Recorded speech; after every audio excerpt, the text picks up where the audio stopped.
Bismillahirrahmanirrahim. Alhamdulillahirabbil alamin.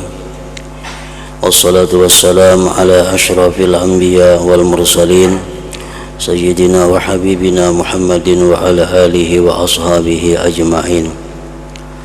Qala al-musannif rahimahullah wa nafa'ana bi ulumihi. Wa qala asy-Syafi'i rahimahullahu ta'ala ista'inu 'alal kalam bisamti wa 'alal istinbati bil fikri.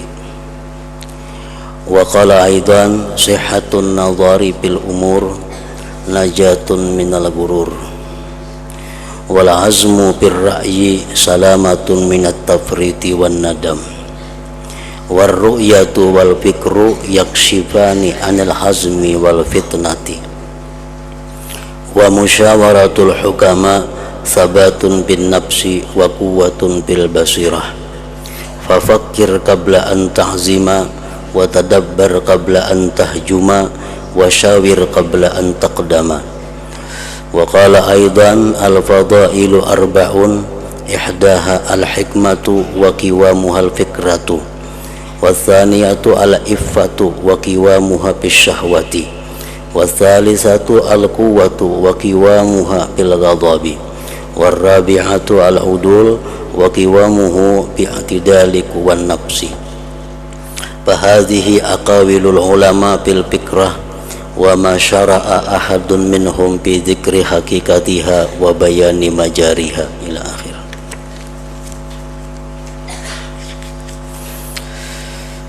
Makna daripada kalam al-Imam Al-Ghazali rahimahullah wa nafa'ana bi ulumihi. Imam Syafi'i rahimahullah ta'ala berkata, mintalah pertolongan atas perkataan dengan diam dan atas mencari pemahaman dari fikir.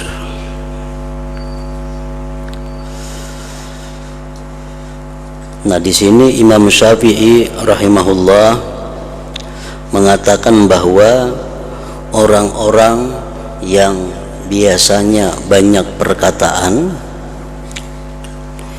disuruh beliau minta pertolongan dengan diam.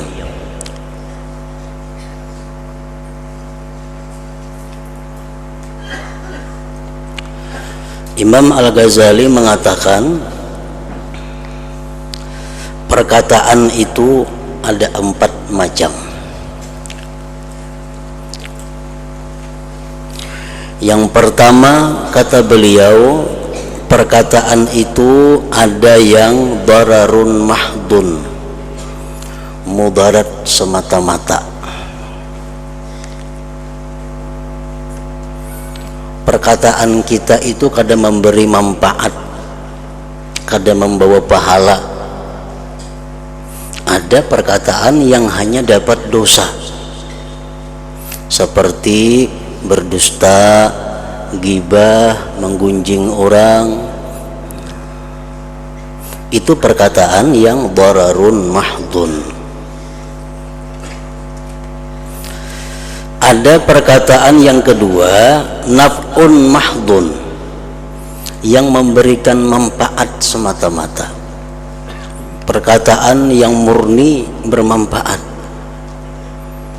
yang mana kita diberi pahala bila mengatakan itu.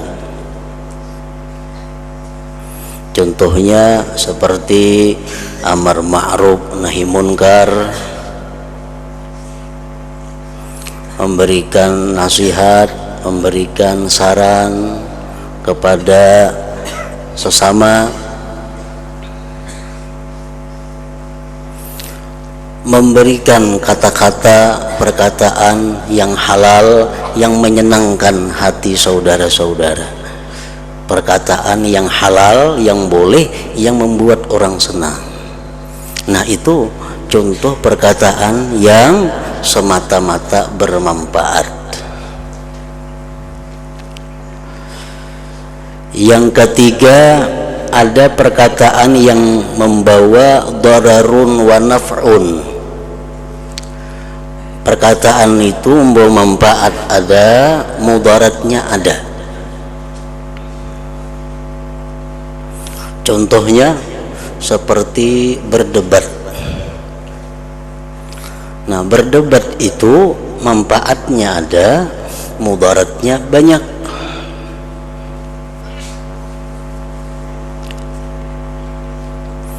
Dan kebiasaannya lebih banyak mudarat daripada manfaat.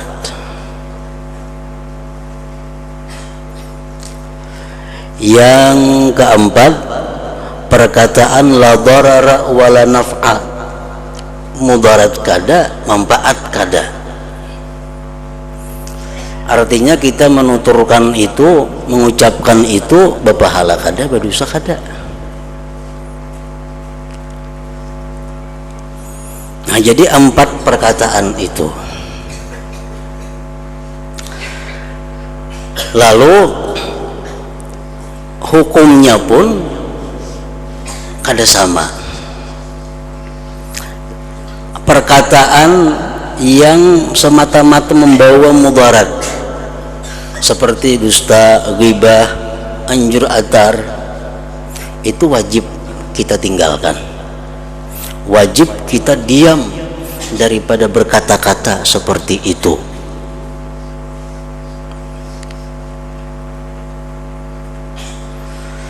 Naf'un mahdun, yang kedua perkataan yang jelas-jelas memberikan manfaat. Ini hukumnya bisa wajib, bisa sunat.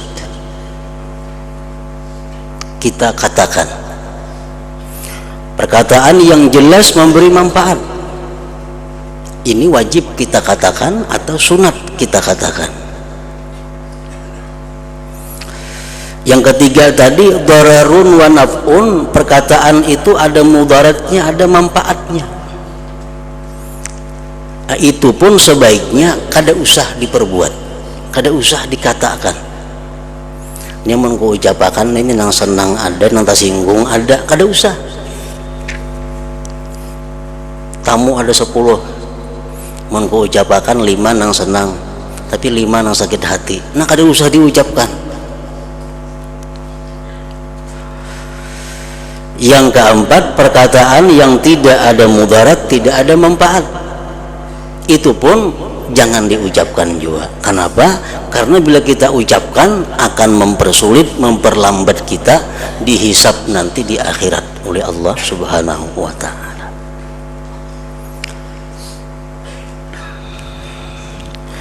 Rasulullah sallallahu alaihi wasallam menyatakan, man samata naja, barang siapa yang berdiam dia selamat. Diam dari apa? Diam dari berkata yang mudarat, diam daripada berkata yang membawa mudarat dan manfaat, diam daripada perkataan yang tidak ada mudarat, tidak ada manfaat. Man samata naja. Hadis beliau tadi diperjelas lagi dengan sabda beliau, man kana yu'minu billah wal yaumil akhir falyakul khairan aw liyasmut. Ujar Nabi, siapa-siapa yang beriman dengan Allah dan dengan hari kiamat, hendaklah dia berkata yang baik. Perkataan yang baik itu perkataan yang membawa manfaat kepada kita. Auliyasmut, atau diam. Diam daripada 3 jenis perkataan yang lain daripada bermanfaat tadi. Rasulullah sallallahu alaihi wasallam bersabda lagi, rahimallahu abdan takallama faghanima aw sakata fasalima. Ujar Nabi kita, Allah sayang seorang hamba, Allah sayang, kasih kepada seorang hamba yang berbicara dia dapat untung, yang berbicara dia dapat pahala, atau dia berdiam dia selamat daripada dosa. Nah, perkataan apa yang kita disuruh diam? 3 jenis tadi. Perkataan yang nyata mudarat, pernyataan yang belum tentu ada mudarat manfaatnya, pernyataan yang ada mengandung kemudaratan dan kemanfaatan. Nah, itu 3 jenis yang kita disuruh diam.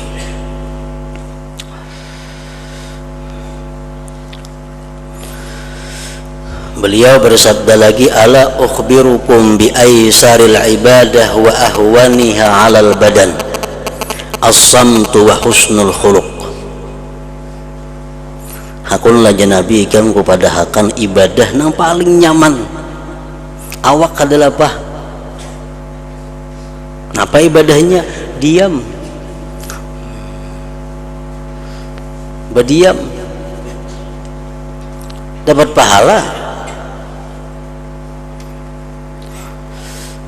Ibadah yang paling mudah, ibadah yang paling ringan atas awak kita, atas badan kita adalah diam dan baik budi pekerti.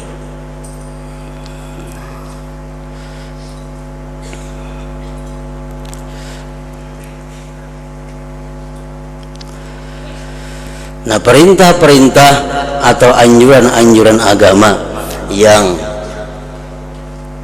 menyuruh untuk diam itu kada sulit dilakukan bagi orang-orang yang diciptakan Allah pendiam.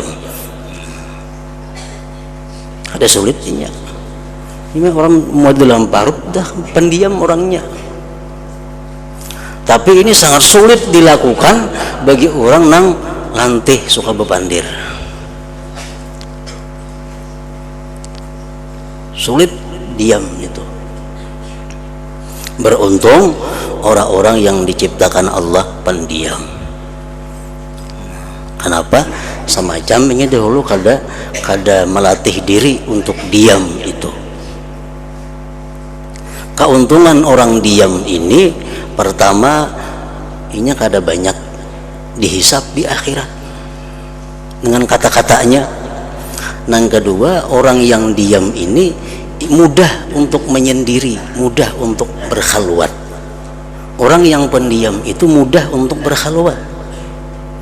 Ini kada mau rasa sepi, kesepian, kada mau orang pendiam tuh. Ini sepi berdahulu sudah. Nah, orang-orang nang pemandir, nang lantih ini nang mau sunyi. Kenapa? Bahan banyak pecang dikalawarakan, kawan kada ada. Lalu pas itu kamari mencari kawan, ada orang singgah pandir, kebanyakan nah di pikiran macam-macam nanti kalau warakan, nah mandang hari kadada, lalu sunyi sepi.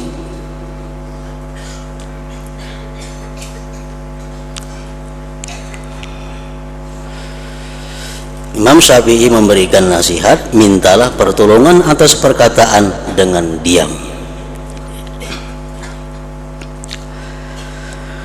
Dan atas mencari pemahaman dari berpikir. Kalau hendak mencari paham, berpikir. Hendak memahami kitab, berpikir.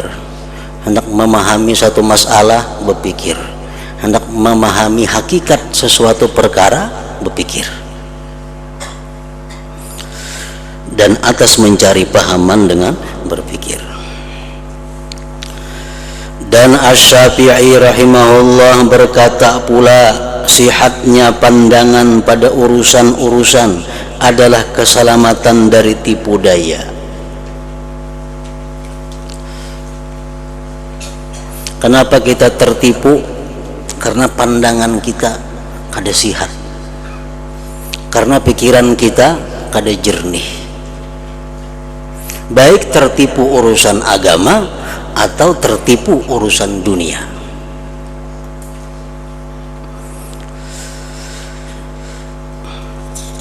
Dan keteguhan dalam pendapat adalah keselamatan dari keteliduran dan penyesalan.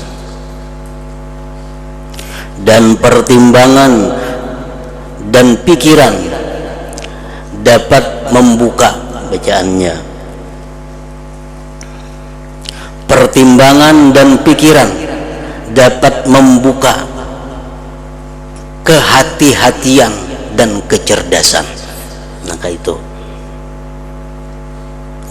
pertimbangan dan pikiran dapat membuka kehati-hatian dan kecerdasan.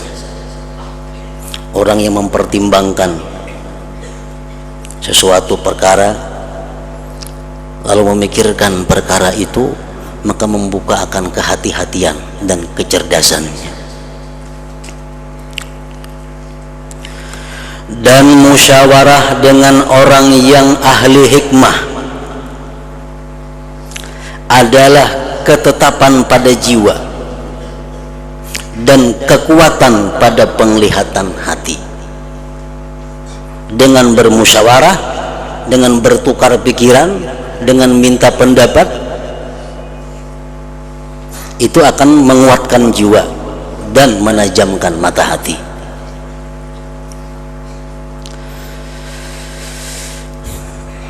Imam Syafi'i masih berkata, maka pikirlah sebelum kamu mencita-cita. Sebelum berangan-angan, berpikir solusinya. Dan pikirkanlah sebelum kamu menyerang. Artinya sebelum kamu maju, berpikir. Dan bermusyawarahlah sebelum kamu maju, sebelum kamu melangkah kepada sesuatu perbuatan.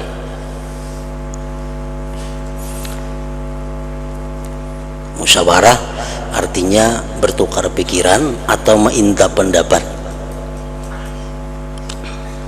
Rasulullah Shallallahu Alaihi Wasallam dalam Al-Quran tegas disuruh oleh Allah, wasyawirhum bil amar. Musyawaratlah kamu hai Rasul kepada sahabat-sahabatmu dalam perkara. Beliau menyatakan, la yahlika mru'un ba'da masyurah, tidak binasa seseorang hamba sesudah dia bermusyawarah itu. Hadis lain mengatakan, masyaqiya qattu abdun bimasyuratin, tidak celaka seorang hamba itu selamanya dengan bermusyawarah. Manadima manistasyar, tidak akan pernah menyesal orang yang bermusyawarah. Asalkan orang yang minta pendapat memenuhi syarat-syaratnya, orang yang dimintai pendapat pun memenuhi syarat-syaratnya. Apa yang diputuskan pasti kada akan membawa penyesalan.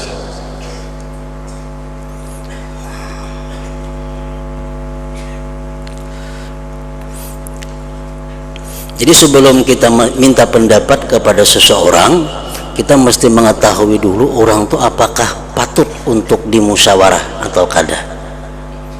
Apakah pada diri orang itu cukup syarat untuk jadi mustasyar, jadi orang yang memberi saran, jadi orang yang memberi petunjuk. Nah, itu yang perlu kita ketahui. Imam Sufyan Ats-Tsauri mengatakan, liyakun ahlu masyuratika ahla taqwa wal amanah. Itu syarat pertama. Orang yang engkau musyawarahi itu mesti takwa dan amanah. Itu syarat mutlak. Baik yang kita musyawarahkan urusan dunia atau kita musyawarahkan masalah agama, syarat mutlak yang dimusyawarahi itu orangnya takwa dan amanah.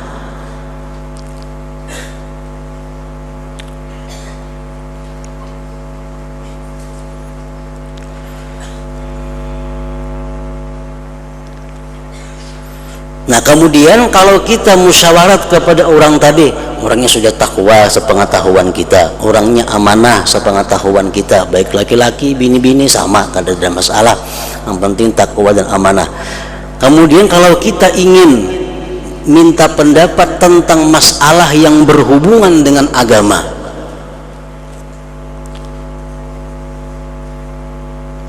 minta pendapat masalah, misalnya minta pendapat tentang hari perkawinan, pemilihan yang bagus, tentang nama anak siapa yang bagus, tentang hari ini apa yang bagus. Nah, masalah-masalah yang berkaitan dengan agama Itu orang yang dimusyawarati itu syaratnya adalah ayyakuna aliman dayyina, bahwa dia itu orang yang alim dan orang yang memegang teguh agamanya.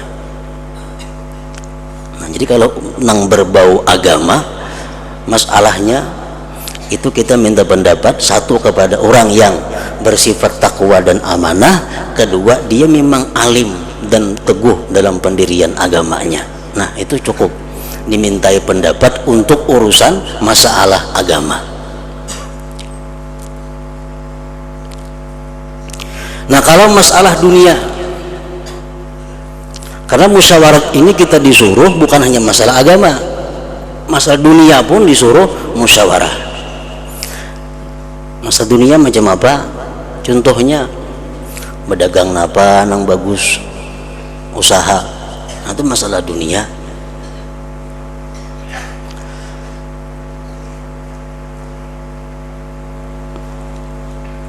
Apakah baik berumah aja kah, baik bernurih aja kah, baik berdagang kah, berdagang napa nang bagus digawi. Nah, itu minta musyawarah kepada siapa orangnya. Syarat yang pertama orangnya mesti takwa dan amanah, tadi itu mutlak sudah. Yang kedua ayyakuna akilan mujarriba, bahwa orangnya itu cerdik, berakal dan teruji. Orangnya sudah teruji. Orangnya itu betani suah, berdagang iya juga, menoreh tukar gata iya juga. Nah, jadi kalau kita hendak betakun usaha kasih itu, nah apa yang bagus usaha saat ini? Karena Sayyidin itu berpengalaman dan macam-macam usaha. Nah, bila betakun berdagang napa nang baik, betakun ketuan guru tuh salah alamat nih tuh. Kalau dukun maginnya lagi, makanya baik dukunnya gini sugih sudah. Hanya tahu berdagang apa nang baik. Jadi urusan dunia, ujar Nabi, antum a'lam bidunyakum, ikam lebih tahu urusan dunia. Cari nang ahli dalam bidang dunia. Nang orangnya itu sudah teruji macam-macam usaha dijalaninya. Nah, kasih itu datangi kalau urusan betakun masalah dunia. Nah, kemudian orang yang dimusyawarati ini, orang yang dimusyawarati ini dia ada kewajiban. Ada kewajiban.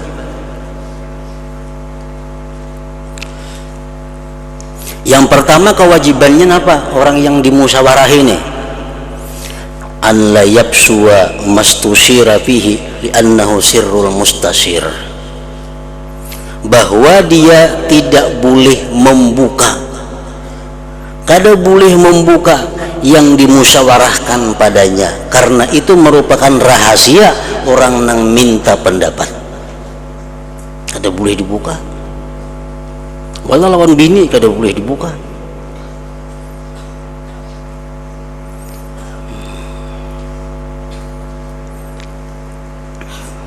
Si Fulan datang minta pendapat lawan kita, ini hendak ini ujarnya, itu rahasia. Kayaknya bulik dikisahkan, jadi datang lawan aku si untuk mencari bini. Nah, habis sealaman tahu orang. Ini melanggar kewajiban sebagai seorang yang dimusyawarahi. Dia mesti menyimpan rahasia itu, kada boleh membuka-buka. Yang kedua, ayun siha, bahwa dia berkehendak baik. Orang yang dimusyawarat ini niat baik, hendak menolong, hendak menyamanakan, memudahkan orang yang minta pendapat.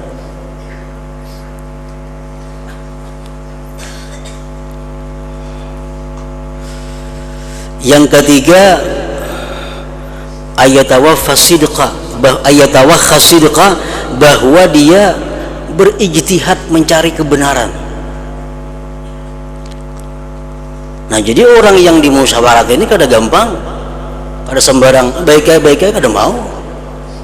Mesti ya tawakhas itu kak, berpikir, berijtihad apa yang terbaik bagi orang ini.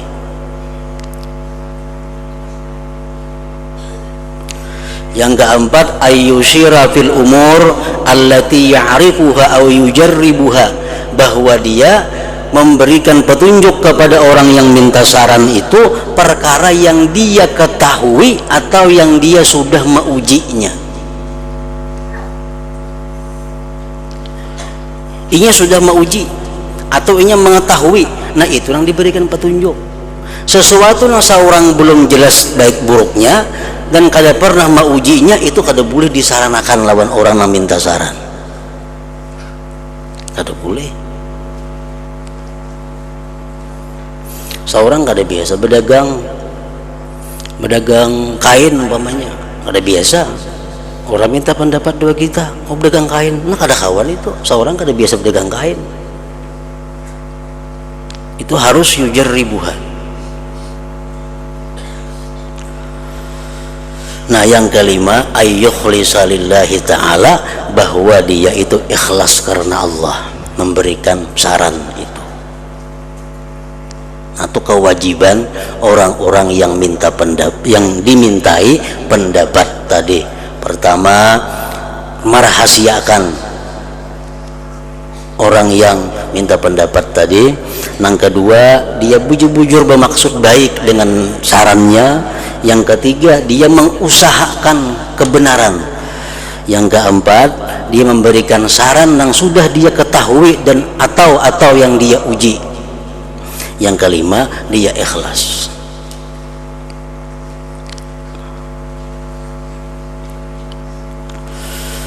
Nah, kemudian supaya apa yang ujar Nabi tadi, manadima manistasar, kada menyesal orang yang musyawarah, kada menyesal orang yang minta pendapat, itu kalau memenuhi persyaratan. Orang yang minta pendapat pun ada juga syarat-syaratnya. Meminta saran. Yang pertama, syaratnya orang yang minta pendapat itu bahwa dia mengalami satu keraguan dalam masalah yang ia hadapi.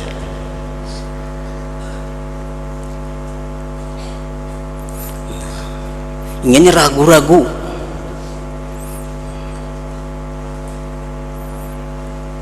Nah, disitulah dia minta pendapat. Kalau seorang sudah kada ragu-ragu, sudah ini aja, tak sudah misal A ditentuakan, kada perlu musyawarah lagi, buat apa? Jangan ada memakai juga saran orang.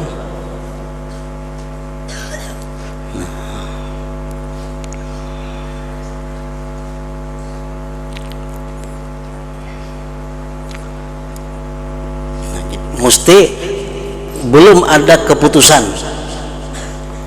apakah hendak ke sini atau ke sana, kada ada, nah kemana kada jelas, lalu minta pendapat. Nah,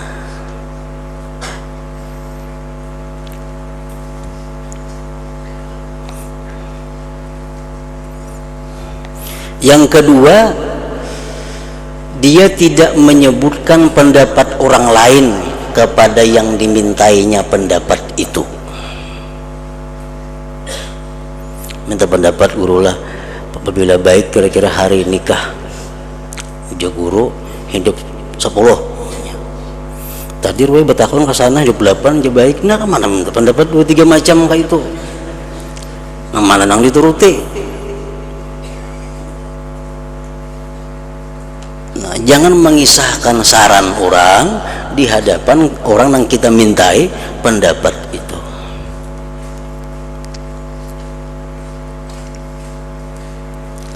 Nah, yang ketiga, syaratnya orang yang minta saran itu benar-benar ingin mendapatkan yang terbaik dari musyawarat itu, dari minta pendapat itu.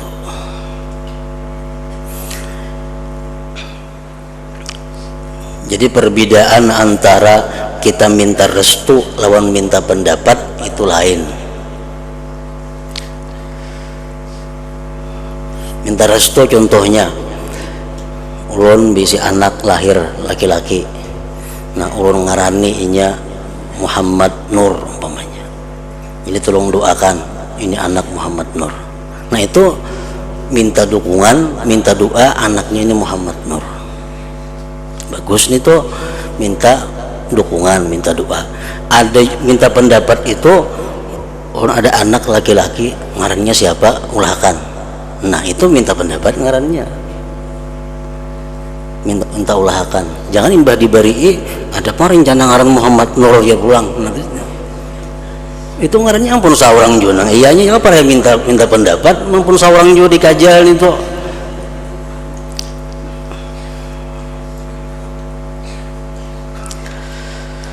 Nah jadi tadi belum ada kejelasan. Nah bila sudah musyawarat ini sempurna, musyawarat ini cukup syarat-syaratnya, apa yang dikatakan Nabi itu pasti benar. Mana dima manistasar, tidak akan menyesal orang yang bermusyawarat, orang yang minta pendapat itu. Asy-Syafi'i juga berkata, Imam Syafi'i berkata lagi rahimahullah, perbuatan utama itu ada 4, yaitu yang pertama hikmah.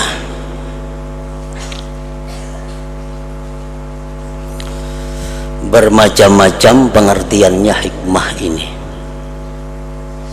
Ada yang mengatakan ilmu, ada yang mengatakan ilmu dan amal, ada macam-macam. Cuma yang dimaksud di sini adalah hikmah itu halatun lin nafsi biha yudrikus shawab anil khata. Pengertian hikmah di sini adalah satu keadaan di dalam diri kita yang dengannya itu kita bisa memperdapati yang benar dari yang salah. Sesuatu yang ada dalam diri kita yang dengan sesuatu itu kita bisa memperdapati, oh ini yang bujur, ini yang salah. Nah itu hikmah. Tiangnya adalah pikiran. Artinya apa? Kalau hendak mendapatkan itu tafakur. Kalau hendak mengetahui mana yang bujur, mana yang salah, itu tiangnya adalah al-fikir, tafakur, berpikir. Bila kita kada berpikir, kita kada tahu nama nang bujur, nama nang salah.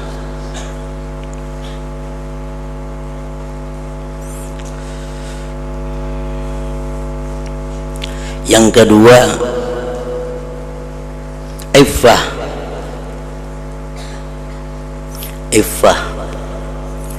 Iffah ini halatun lin nafsi biha yakufu nafsahu anil haram was su'al.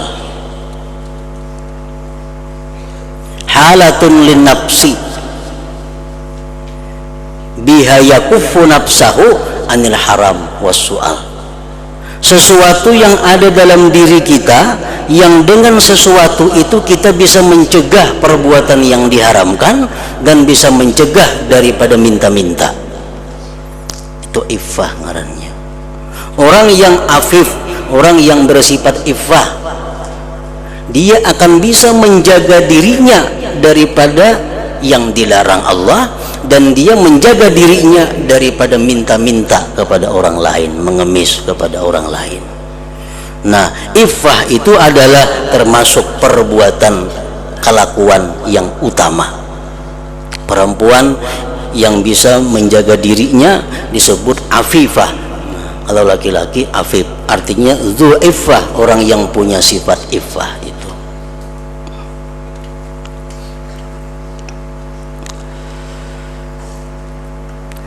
Tiangnya adalah pada nafsu syahwat, artinya pada meninggalkan nafsu syahwat. Iffah bisa kita dapat, tapi tiangnya mesti meninggalkan keinginan nafsu dan syahwat. Orang yang dikendalikan nafsu dan syahwat kada akan bisa mencegah dirinya dari yang diharamkan Allah. Orang yang kada bisa mengendalikan nafsu syahwatnya kada akan bisa menahan diri daripada minta-minta. Jadi kalau hendak dapat sesuatu yang tadi disebut hikmah, tafakur, sesuatu yang mulia yang ingin kita dapati iffah, mestinya kita meninggalkan nafsu dan syahwat. Bila kita kalau mengendalikan nafsu kita, syahwat kita, sifat iffah itu gampang didapat.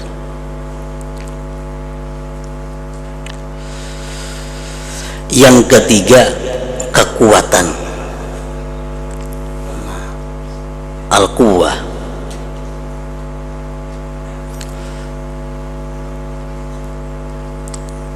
Allah suka orang mukmin yang kuat.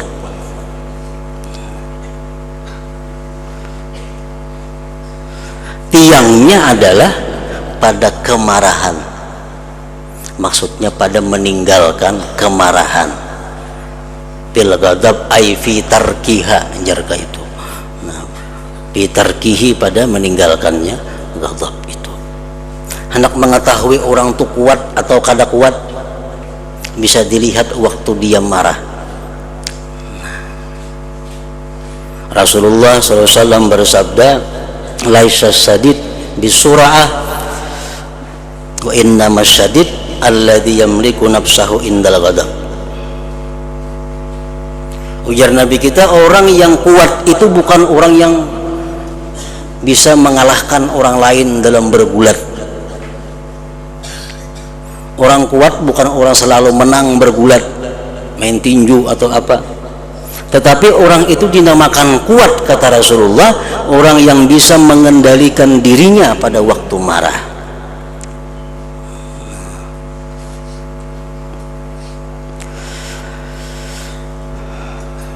Jadi untuk mendapatkan perbuatan atau kelakuan yang bernama kekuatan tadi, tiangnya adalah pada meninggalkan kemarahan yang di luar syara. Nah, kemarahan yang di luar syariat.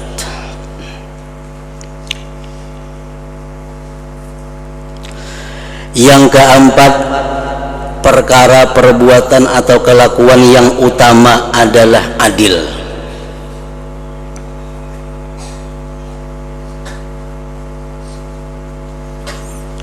Tiangnya adalah pada kelurusan kekuatan diri. Maksudnya kemampuan mengendalikan nafsu dan amarah di bawah syara. Bila kita mampu mengendalikan nafsu kita, mengendalikan amarah kita di bawah kendali agama, maka kita akan dapat adil. Orang yang kada punya marah, kada akan bisa adil. Orang yang bisa adil itu orang yang mampu mengendalikan kemarahannya dan kehendak nafsunya, dikendalikannya supaya kada lepas daripada syara. Adil artinya menempatkan sesuatu pada tempatnya, menempatkan sesuatu pada tempatnya, memberikan sesuatu kepada yang berhak, kada memberikan sesuatu kepada yang kada berhak. Marah kepada orang yang berhak dimarahi, sayang kepada orang yang berhak untuk disayangi. Nah, bila kau macam itu, ngarannya adalah adil.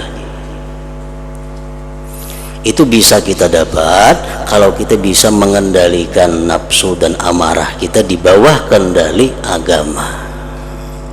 Karena dengan sebab kita marah kepada seseorang, marah kita kada terkendali, kita bisa mencegah hak orang itu.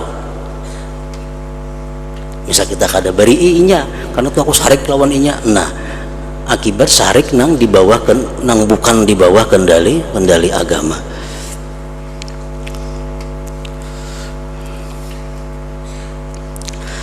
Nah, maka inilah perkataan-perkataan para ulama tentang pikiran, tentang tafakur. Dan tidak ada seorang dari mereka mulai atau masuk menyebutkan hakikatnya dan jalan-jalannya.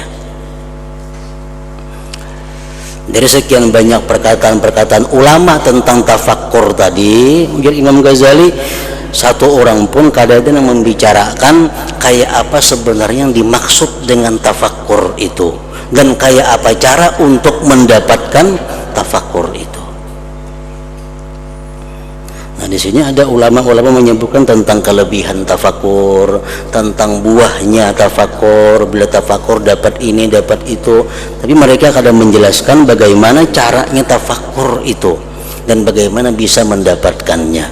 Nah, Imam Ghazali dalam bab berikutnya ini beliau akan menjelaskan tentang hakikat tafakkur dan buah-buahnya atau faidah-faidahnya. Ketahuilah bahwa arti fikir adalah menghadirkan dua ma'rifat dalam hati.